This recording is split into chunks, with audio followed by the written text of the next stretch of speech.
I feel like psilocybin is allowing you to see and integrate and ground down into your solar plexus. Who am I then?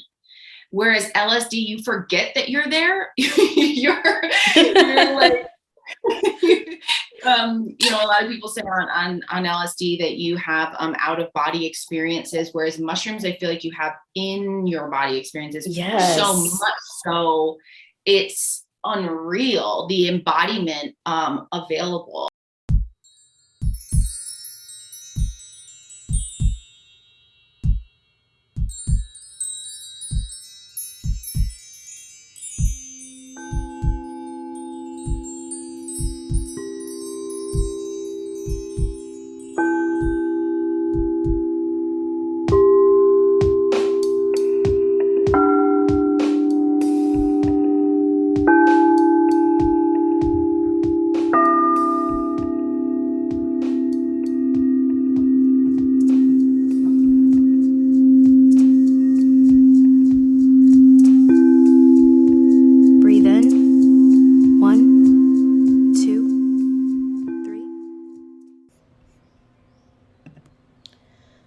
Peace, and welcome to the Tailored Healing Collective podcast. This is a space for, but never limited to, people of color for discussing sacred plant medicine, pregnancy, parenthood, and more. You know, there's such a stigma on who can open the floor for conversation on these topics that are viewed as taboo or even inappropriate. This fact alone has made so many become fearful of the very thing that could help us rebuild families, create our own businesses, and most importantly, trust our role in this world as future ancestors. So wherever you are, take a cleansing breath and do your best to listen with an open mind, heart, and spirit, and let love lead the way. I'm your host, Taylor. All right, so welcome to the Tailored Healing Collective podcast. I'm here today with Taylor, another Taylor we have here today. So we're going to go ahead and get started. Can you introduce yourself to our listeners? Yeah, absolutely. Thanks for having me. Yeah, we're going to have a double Taylor party today. My name's Taylor Lane, and I am a microdosing guide as well as a spiritual business coach. And, I'll just keep it brief for the listeners to really get a background of maybe like what we're going to dive into today, just to know where I'm coming from. I was not a spiritual person. I was not who I am right now until I want to say 6 years ago when I moved to Guatemala. I'm originally from Connecticut in the US. Oh, wow. Yeah. So New England, preppy. I mean, I was never preppy, but you know what I mean? Boats and rich people and all of this. And I moved down to Guatemala after I had a volunteer experience working with people with disabilities in Guatemala. And I just felt this resonance on the land that I was just like, whoa, my life is about to change. And I definitely want to move here. When I did that, I really opened myself up to what was calling me, which was a connection to spirit and to source and to my own ancestors, to my inner self, my inner being, plants, you name it, right? And before this, I was pretty, I wouldn't say I was like agnostic. I wasn't atheist or anything like this, but I was really not into spirituality. I was like raised Catholic. I said, no more of that. I'm like totally not into it. And I never will be again. Like I had pretty much denounced any kind of spiritual connection. Until my early 20s when I came to Guatemala, and just this, it's almost like I just came back to myself and how connected to this universe I am, and how all the thoughts in my mind of what spirituality was just dissolved. They were just illusions. They were just not real. And so I did start opening myself up to a more spiritual path. And that included, ayahuasca, that included mushrooms, that included LSD. And now I am a really spiritual person. I guide women who are spiritual business owners. And obviously I'm a microdosing guide to help people connect with their most spiritual selves. My mother is like the director, she is the director of the church choir still to this day, where, you know, the church that I grew up in. Yeah. And when I speak to her, I'm like, you know, God this and spirit this and, you know, self-forgiveness, prayer, like I am all about it. And she's like, how did this happen? When you left this country, like you were like, Mom, I can't believe you made me go to, you know, CCD and like all of these Sunday church things that you know, she forced me to go to. And now I'm telling her, like, Mom, you know, you can channel Jesus. You can literally sit with him and you can ask him for guidance and you can forgive yourself for all of your past. And she's like, who are you? What happened? And I'm like, you know what? I always tell her, I'm like, I'm not trying to be sarcastic at all, but if it weren't for psychedelics and plant medicine, I wouldn't be saying any of this to you. I would not have had a visceral, embodied feeling and an experience of what it truly means to have inner peace and be connected with God in every single, you know, natural element and person and stranger and chapter of my life if I hadn't had sat with ayahuasca, if I hadn't taken LSD, and if I wasn't now really on the mushroom path. Wow, that's a really pivotal experience, just to be able to not only come from the background that you come from and dive into that, but to be able to share that with your mother too. I think it's very difficult to share with our parents when they come from a different upbringing because they don't really know how to digest it. And we love them and we want them to be a part of it, but they may not be ready for that. So we're trying to give them, you know, a little piece by piece to see if they understand or want to bring them to some kind of like bonding experience. Yeah, I mean, hopefully, fingers crossed, you never know what can happen, that I would be able to actually share an experience with my parents or with any of my family members and like share what mushrooms have done for my life. But at the same time, you never know what someone's life path is, and they might not be ready, or it might not be in their path, in their destiny to awaken to this level of spirituality. And I don't mean that to be hierarchical, like people who do plant medicine, we're more awakened than other people. I just mean that plant medicine truly is not in everyone's path. And I think that's also something that we have to admit as people in the industry leading and advocating. It's not in everybody's soul plan to have these experiences at this time. But I truly do hope, you know, as far as non-psychedelic mushrooms go, like lion's mane, you know, that's great for preventing dementia and Alzheimer's. And that does run in my family. And so I hope that I can open my mom and my other family members up a little bit to some kind of the mushroom. Yeah, I took my lion's mane this morning. It was Yay, great. me too. Me too. So I'm curious, can you describe, and it doesn't even matter if it's mushrooms or ayahuasca, but what one of your first plant medicine experiences was like? Yeah, absolutely. So I would say that my ayahuasca experience was more like a door opening than an experience that I could digest and comprehend. At the time, it was 2019, and you know, I had just gone sober from alcohol. I did a year of sobriety. If anyone's sober curious out there, I just always like to talk about it because I think it's totally amazing if you do any kind, 1 month, 6 months, 12 months, or anything, just to see how you are without alcohol and what kind of emotions come up. You don't have to be a lifelong sober person. But I think it's definitely a journey, an awakening journey that I advocate that everybody try at least once. So mine was a year. And so during that year, I was already awakening to my feminine energy, the things I was numbing, the emotions I was pushing down. If anyone's into astrology, I'm a Pisces moon. So I am a Sagittarius sun and an Aries rising. I'm very fiery. And I didn't understand why my chart would say that I'm a Pisces moon. I was like, where's the emotion? Where's the My son is a Pisces moon. Oh yay. Oh my God. Such a good placement, if I do say so myself. So I was just straight up confused. Turns out I was just reacting to a society that does not award emotions and does not award sensitivity and empathy. And, it's not something, I was being rewarded my whole life for my fiery ambition. But what I didn't know is behind that, everything that happened in my life was because I am an intuitive person who runs on emotion-based decision-making only.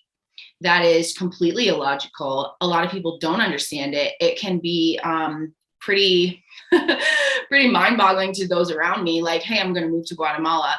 Nobody understood what. Like, you don't know Spanish yet, but it doesn't matter. So anyway, I really started coming into my own, seeing that I had suppressed emotions, my psychic abilities, my love for spirituality and the unseen and manifestation, all of these Pisces moon things, if you will. I really started to know myself, and that came from the sobriety period of my life.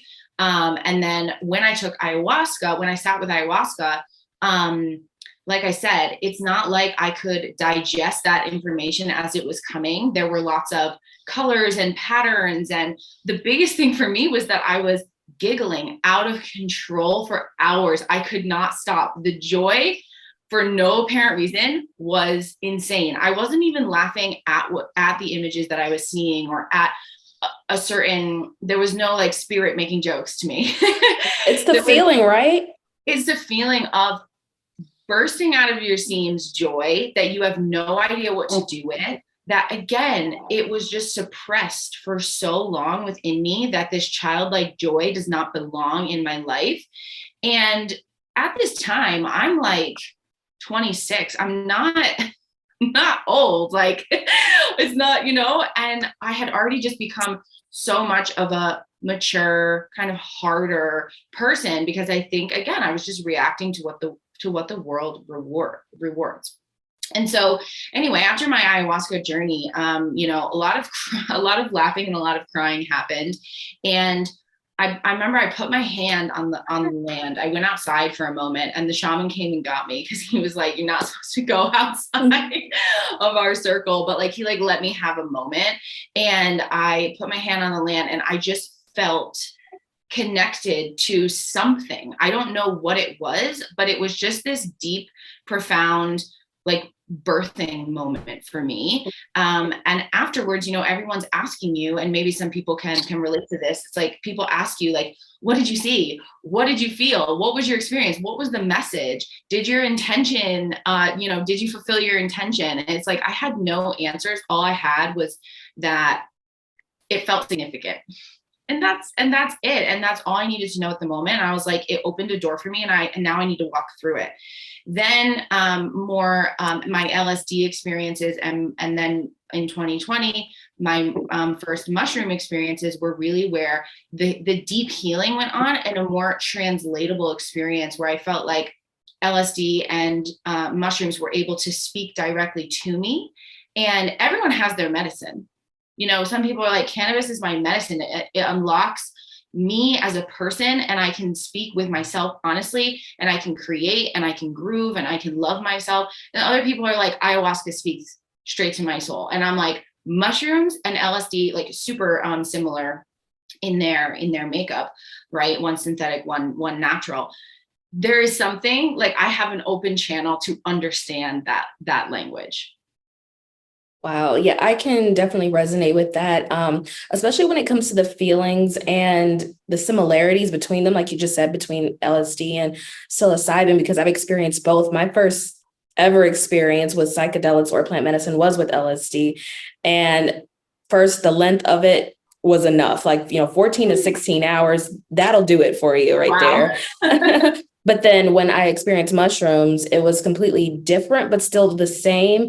It's like you get a lot of the same emotions, but at the same time, I think it's more focused with mushrooms than it is with LSD. LSD is such a wide spectrum that you get to see and feel so much, and it's such a big experience. Whereas with mushrooms, it is a big experience, but it's more like heart-centered and very personal, just for like one centered experience, I feel like, at least in my opinion.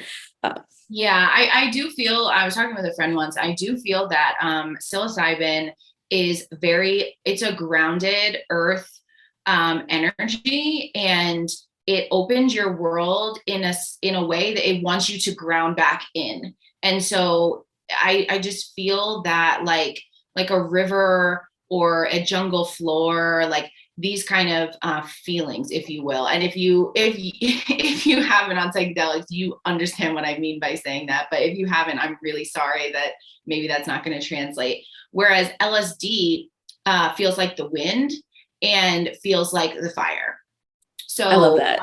Yeah, so it's much more mental. It's opening your crown chakra. It's opening your throat chakra. It's opening your third eye like bananas. And you know, so does psilocybin. But again, I feel like psilocybin is allowing you to see and integrate and ground down into your solar plexus. Who am I then?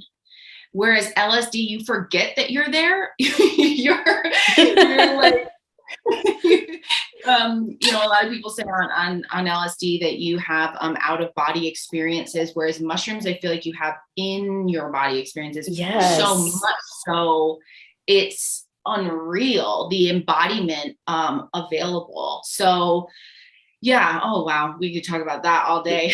all day. You already have me. I'm like, we're gonna have to have another conversation outside of this, because it's just like one of those things, if you know, and it's such a deep experience, and it's not for everyone, but still describing it in itself, a story, like I feel like it would intrigue people either way. Yeah, absolutely. So I want our listeners to hear a little bit, well, not a lot about the work that you've decided to do, inspiring people as a coach, and how you got to pair that with microdosing and with using psilocybin. Like, how did you choose that, okay, this is going to be something that helps motivate other people to become their best selves? Great question. I did not choose. I was told by the mushrooms. I was told in quite a significant psilocybin journey that I had back in the beginning of 2021. I was in a full squat position, like almost like a birthing squat, with my hands like in prayer position and my elbows on the inside of my knees pushing out. So I was very wide sat, and I can't tell you why. I was just doing this. Mm-hmm. And just something came through to me that like, you will teach people how to connect their spirituality and their purpose with their businesses. Mm-hmm. And it's not to say that people who are running businesses like, you know, Facebook ads agencies and things like this, it's not to say that they're not important to the world. It's just that you, Taylor Lane, will have this path.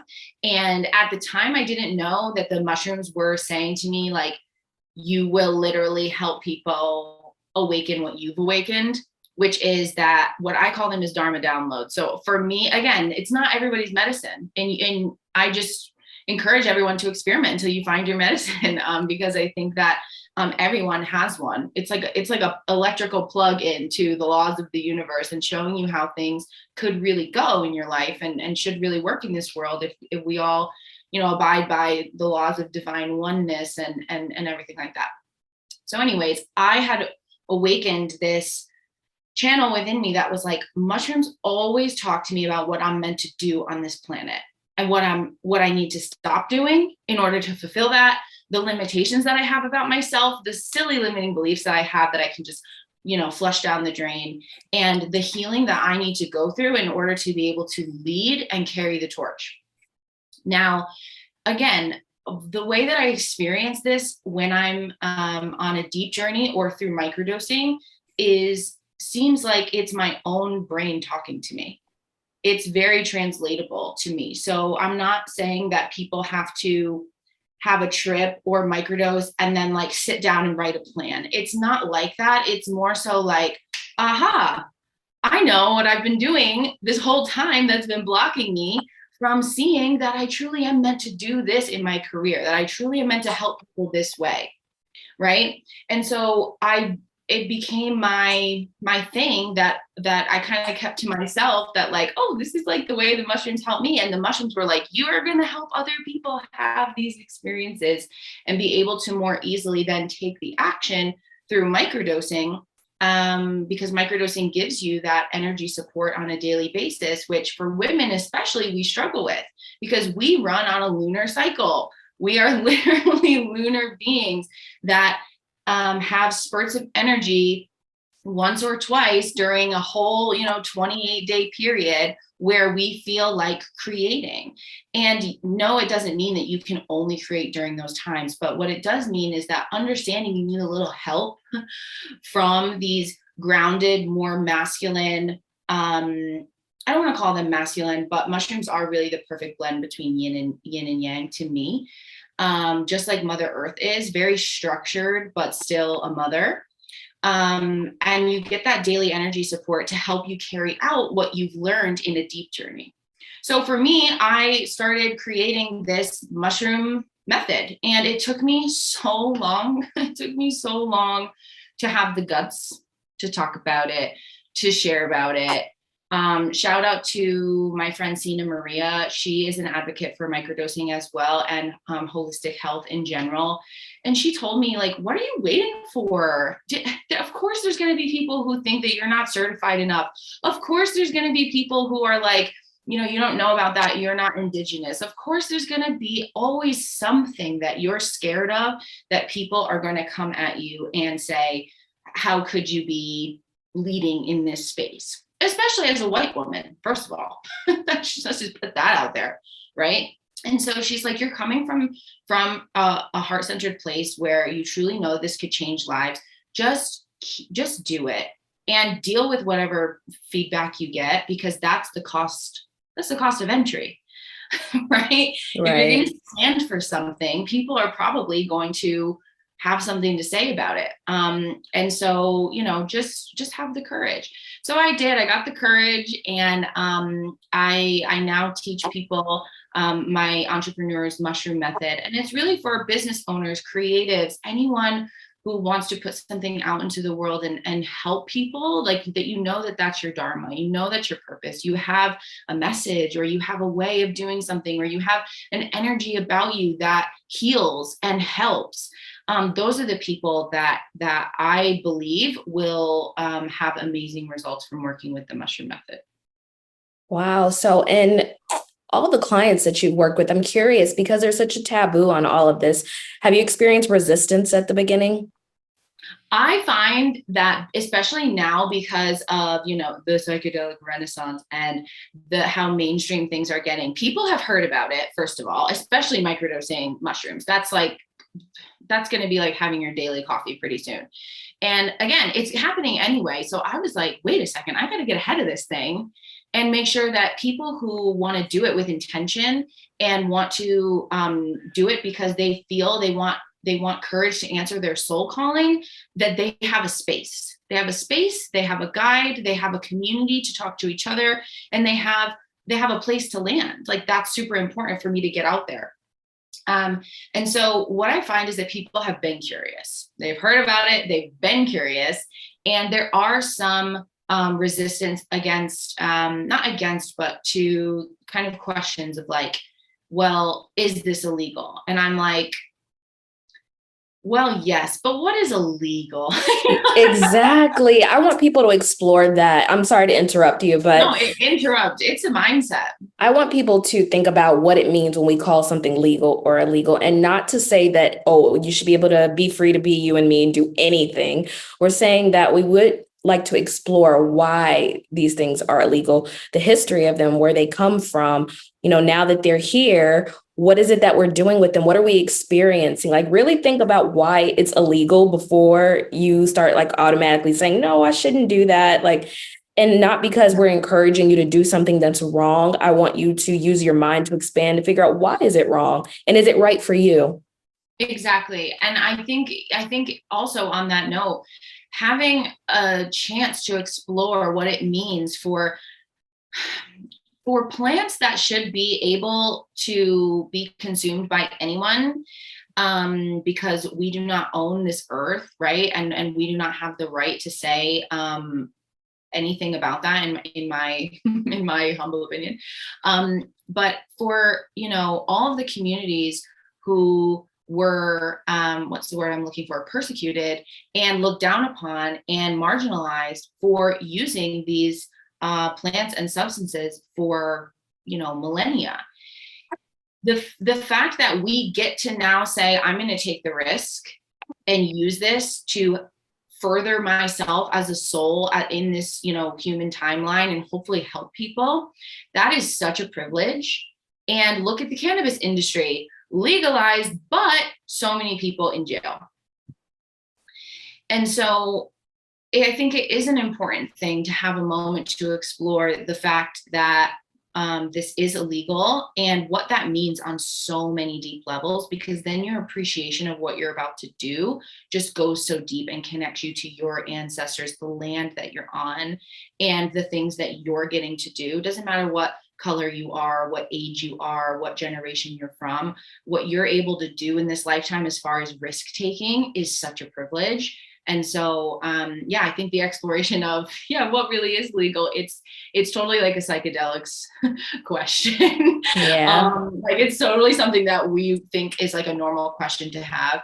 And that just goes to show that like when you enter a journey with psychedelics, microdosing of any kind, or one deep journey, you will turn on your sovereignty and your ability to question, which is a scientific principle, by the way, is to be able to question things. And that ability alone is what changes most people's lives when they are encountering psychedelics. I hear all of that. So it leads me to my next question, actually. So you're in Guatemala, and I'm curious, just from an American Western world point of view, what are the differences that you've seen between the way that the world amplifies microdosing right now on our side versus being in a more indigenous country and seeing how they work with the plant or fungi? Yeah. So I have never been to like a retreat center or space, kind of like these healing centers that do as well in Central America, but mostly in North America. I've never been to them, and so I don't know like what a deep journey ceremony or couple day retreat looks like in the United States, like in Sedona or something. And I don't know what it looks like down here in Central America, but I do know that these are big commercialized aspects of going deep with the fungi, let's say. But what I do know is that, from my experiences of having very like, let's say authentic ceremonies with ayahuasca and mushrooms here in Guatemala, with Mayan leaders and also leaders from the Amazon. It's just that, let me put it this way, there are so many categorizations and limitations that we, I think, as Westerners put on this medicine that should not be limited. And I think you, as much as anybody, can speak on that as far as when you get into motherhood, all of a sudden, that's now, it has to be, not exactly that it has to be questioned, because we should question everything, but that it's somehow dangerous when Indigenous people know what these plants and what the fungi can do for every human. And there are way less limitations, even age, you have shamans leading ayahuasca ceremonies who have been taking ayahuasca since they were 7. Are their parents bad parents? Mm-hmm. Or did they get out of the way and allow their child to become a leader that awakens people and is a totem, an advocate, a piece literally of Mother Earth and her mission for all of us here. Mm-hmm. Right. So I would say the biggest thing that I see with like, and I call myself a microdosing guide, but as I just told you, my mushroom method combines both deep journeying and microdosing. The deep journey is where you get to be in your yin energy and you get to take in information. You're the student. Sometimes the information is coming at an overwhelmingly fast rate and expansive, and you're not able to digest it at the moment. And then microdosing comes in as your little daily energy support to integrate all of that and to be able to work with what the mushrooms guided you to see. And you are much more in your yang energy when you're microdosing. You are able to take action. You get a little energy boost, a mood boost. Whereas when you're in the deep journey, you don't have to worry about doing anything. You're there, you're existing, you're receiving this powerful energy. And then when you're microdosing the days after, in a 90-day container, you are taking accountability, responsibility. You're like, okay, how can I weave that information into my life in an integrated way? And so you're more of the apprentice or the scientist, or, you're getting out there and you're doing it and you're experimenting with your reality. And so what I see with people being like, oh, this is a medicine, which I say mushroom medicine because I literally use it as preventative medicine and curing medicine. It's medicinal, but I don't mean ever that it's medicine as in it has to be limited in a way where it's only for therapeutic use. People poo-poo on the word recreational.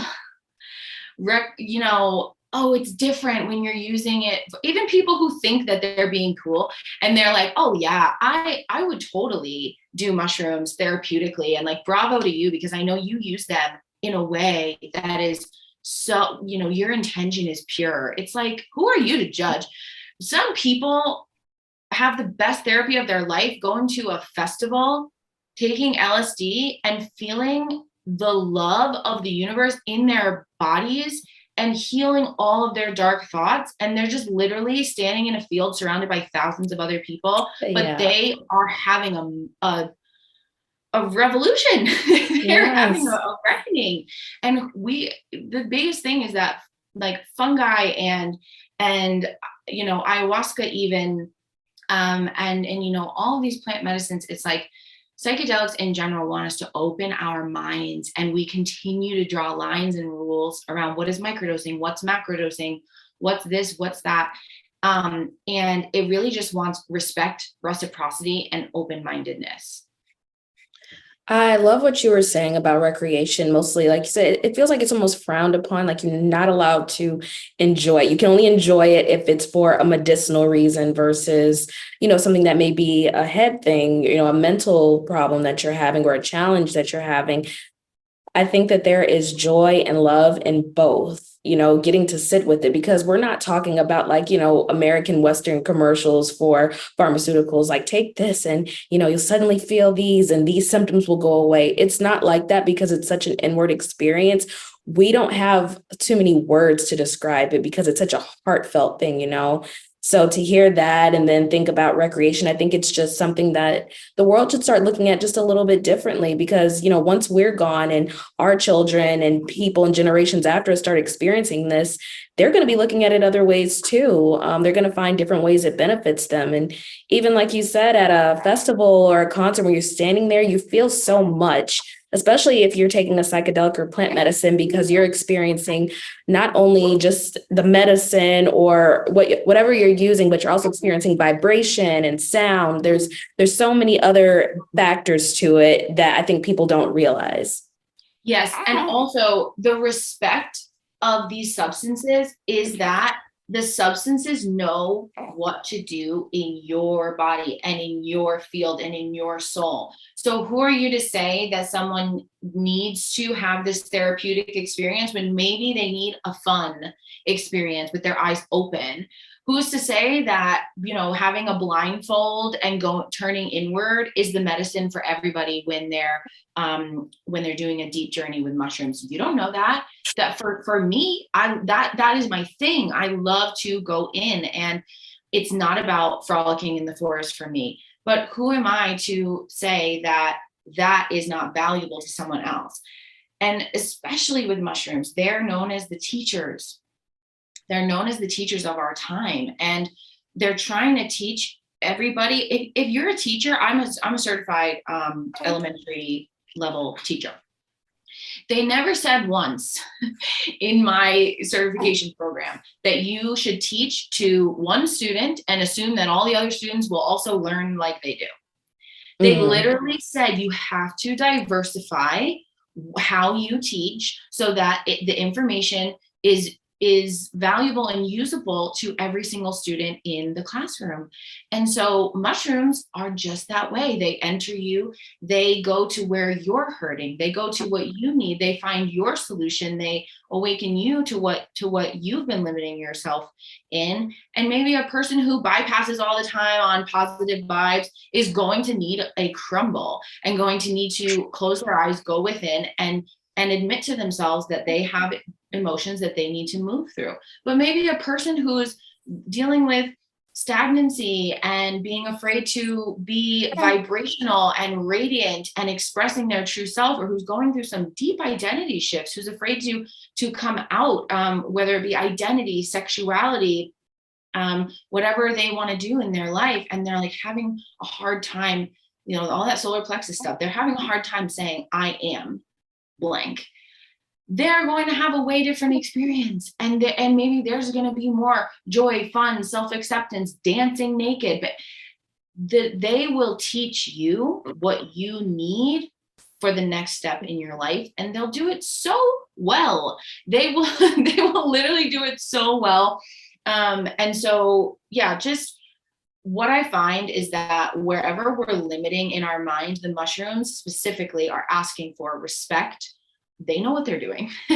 They know how to teach. Reciprocity, which means giving to the medicine. I like to do my morning microdosing ritual and say, what would I like to give to the world today? What would I like to give to the mushrooms, instead of just, what am I going to get from drinking this? What am I going to get from taking this capsule? That's super important. Respect and reciprocity, and then open-mindedness. It's just not putting our human little boxes that we love and saying, oh, I'm microdosing, so I'm not the hippie in the field doing deep journeys. Well, maybe you could be if you just opened your mind a little bit. And let's not judge other uses of psychedelics, because everybody has their medicine, everybody has their way, everybody has their lesson to learn.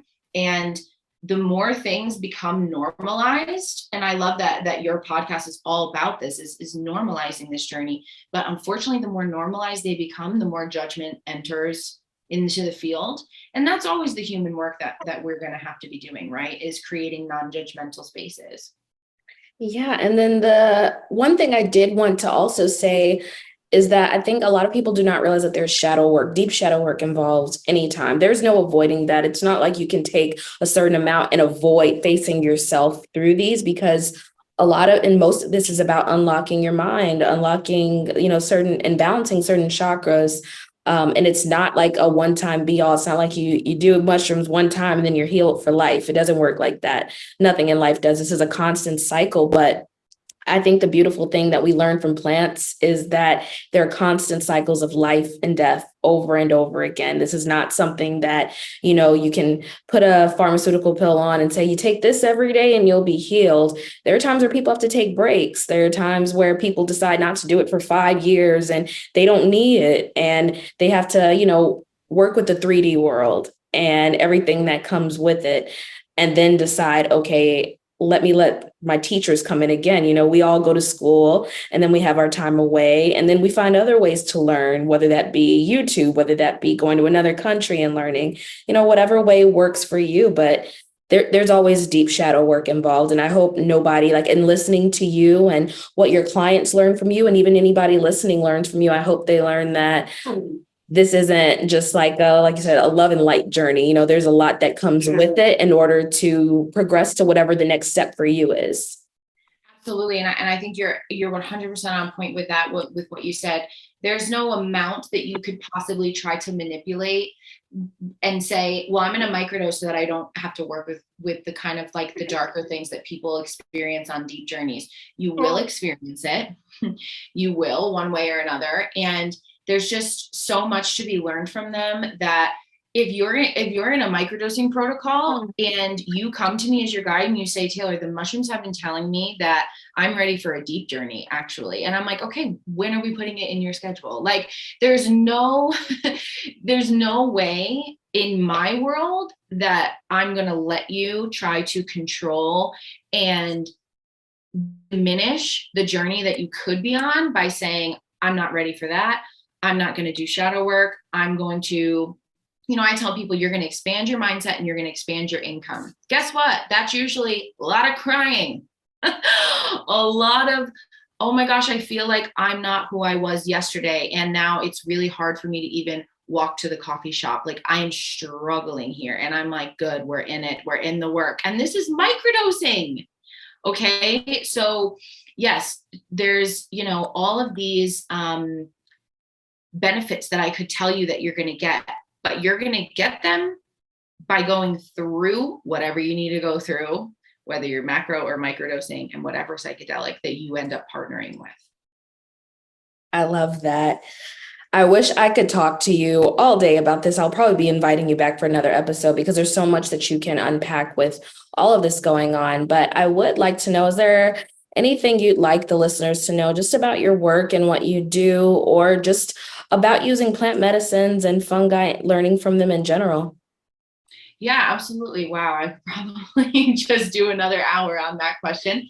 I'll just pick one thing that I think is like coming up for me more recently, is that I want everybody to know that, you microdosing and macrodosing empowers you. It's all about empowerment. And so you're not outsourcing. Okay, let me back up. When I'm suggesting or advocating that someone go on this journey, what I'm not saying is that I'm going to give you a magic pill that you are then going to rely on for the rest of your life. What people who have taken psychedelics know, and what I wish to express to everybody, is that it's the teachings, it's what you learn, it's what you see, it's what changes within you that allows you to change your life. It's not how you feel. It's not the mood boost that you get. We love it. We love feeling less on edge. We love being able to be more present in our lives. We love the consistent energy flow throughout the day. But that's not the magic.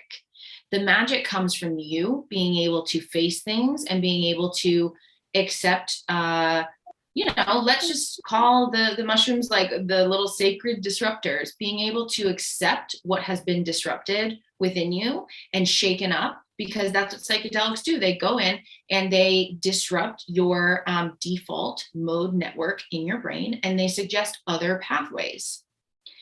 And if you want to shake things up, psychedelics are a really great way to do that. There are other ways. Of course, there are other ways. This is the way that I resonate with the most, but it's not a magic pill. It's not your only option. And it's not something that is going to disempower you and make you become reliant upon it. As you just said, Taylor, there are people most people will not microdose for the rest of their life. They won't. You won't need to. And if you've just started microdosing, hello, welcome, you're having a great time. And you probably can't even think of a day that you would not want to be on your microdosing protocol. Of course, there are off days. Of course, there are integration weeks. I suggest 8 weeks on, 4 weeks off. And then, within that 8 weeks that you're dosing, you have your off days so that you don't build tolerance. That's how microdosing protocols work. That's why you should work with a guide, if not a personal guide, literally a PDF guide. There are many free on the internet, download it. Because you've got to do it right to not build dependency and tolerance and on all of these things that, again, respect. We've got to respect these substances. But when you're talking to someone like me, I could tell you I was there and I was like, there's no way that I wouldn't want to be microdosing. I have now, it's the end of June. I have not microdosed in like 5 months. I take my lion's mane. I'm happy as a clam. Next week, I'm going to start another microdosing round. I'm very excited. Am I excited? I'm excited. But I can tell you for the last 4 or 5 months, I haven't needed it. I have not needed it. I've taken a couple creative doses which I also love doing with my clients for brainstorming and thinking about things differently, or just really getting rid of that stuck feeling. I'm in a slump. I'm stuck. I'm not seeing any traction in my community. Nobody's resonating with my message. I'm not resonating with my message. I don't know what my next program is going to be. I don't know what to price things. I don't know what to call it. God, the awful, I don't know what to call it, a conundrum. Taking a creative dose is like, wow, so amazing. So just a quarter of a dose. Anyways, you will be empowered by psychedelics. You will not become dependent, and you certainly will not get all of your problems solved by consuming plant medicine. Cannabis doesn't solve your problems. Fungi don't solve your problems. LSD does not solve your problems. Ayahuasca does not solve your problems. Kambo does not solve your problems. The list goes on. DMT definitely does not solve your problems. You change your life because of the teachings of these masters, this divine intelligence that has made it through fungi, specifically mycelia under the ground, have made it through every single extinction event, ice age, you name it. And they've got things to tell you, and they've got ways of living to help you understand the way the universe has always been wanting to work in concert with you. And that's why they're your partner. They're not your coverall solution. So think of this as an empowerment journey where you're going to learn how to take the next steps in your life, and you're definitely going to have to take action on those things. It is not a magic pill, and we've got to do our part when we're working with these medicines. Wise words from a student and a teacher. I love it. Just remembering that they're here to teach us. They're not here to do the work for us. That's the beautiful part of all of it. It's not something that you do and then, like we said, you're not automatically fixed. There's no fixed. You're never broken. You're not broken. There you go. Exactly. So I'm going to link in the show notes for everyone on how to reach you if they're interested in joining your program. I'm not sure if you have openings right now for coaching, but I'm sure many people would be interested in learning and starting their own entrepreneurship journey, and just learning more about self, if anything. That'll ultimately lead you to whatever journey you're going to be on and what you'll learn from it. So I just want to thank you so much for coming today. I'll definitely be asking you to be a guest again on the show, and hopefully we can work together some more in the future. I know I'll be speaking with you again soon. So I'll make sure to get that from you. And everyone, I just want to thank Taylor for being here, for talking with us, and just to give everybody a little bit perspective on there are different experiences and different ways that you can work with this. There's no one way, and there's many ways in exploration. You just have to find what works for you. So, amen. Thank you so much for having me. It was so fun. Of course, I was so happy to speak with you. So until next time, this is the Tailored Healing Collective podcast. Just remember to let love lead the way. Peace.